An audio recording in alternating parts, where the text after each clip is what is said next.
दोस्तों, मैं आपको सुना रहा हूं अपनी मंडली के सदस्य जमशेद कमर सिद्दीकी की लिखी कहानी शीन काफ। इस कहानी में अब तक आपने सुना शाइस्ता से अपने रिश्ते की बात करने गए रशीद भाई को शाइस्ता के अब्बा भगा देते हैं क्योंकि वो उर्दूदा हैं और रशीद भाई का शीन काफ ठीक नहीं है। क्या करेंगे रशीद भाई, सुनते हैं आगे। खुशी और गम में फर्क बस इतना है कि खुशी में आप गाने का म्यूजिक एंजॉय करते हैं और गम में गाने के बोल। रशीद भाई के लिए ये गाने के बोल एंजॉय करने वाला टाइम था। उदास चेहरा लिए दुकान के काउंटर पर बैठे फास्ट फॉरवर्ड में सैड सॉन्ग सुनते रहते। इधर शाइस्ता भी नाराज थी। नाराजगी थी भी जायज। जब उसने कहा था कि उर्दू सीख लो, तब तो सिकंदर बने घूम रहे थे। खैर, रशीद भाई ने तब न सही अब उर्दू सीखनी शुरू कर दी थी। मोहल्ले के गूलर वाली मस्जिद के इमाम जो लड्डन के दोस्त थे, उनको पटा लिया गया। बोलिए अलिफ बे ते से जीम। इमाम साहब मस्जिद के हुजरे में बैठकर रशीद भाई को पढ़ाते और वो उकड़ू बैठकर आगे पीछे होते हुए दोहराते। कहिए सीन सीन, अब कहिए शीन।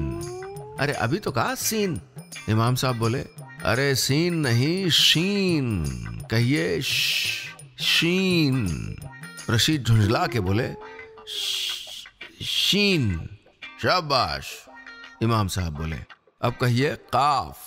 काफ, अरे काफ नहीं काफ, हलक से निकालिए।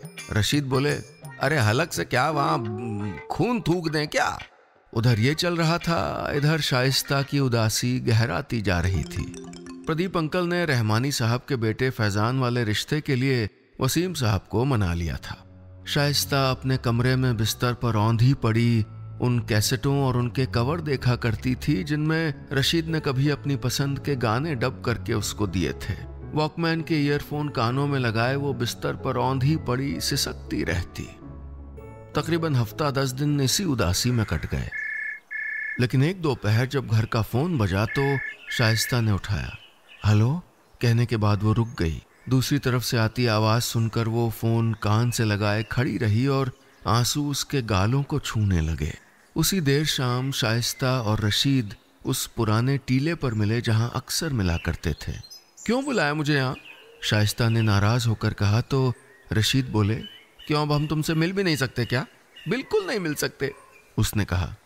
देखो रशीद, ये कोई फिल्म नहीं है कि हम दोनों सब छोड़ छाड़ के कहीं भाग जाएं। मैं अब्बा को नहीं छोड़ सकती और ये भी जानती हूँ कि तुम उनको नहीं मना पाओगे। हम कोशिश कर रहे हैं। हमने उर्दू, अरे भाड़ में गई तुम्हारी उर्दू, वो तकरीबन चीखी। फैजान से शादी तय हो रही है मेरी। तुम जब तक का और का फर्क समझोगे तब तक मैं 3 बार कबूल बोल चुकी होंगी।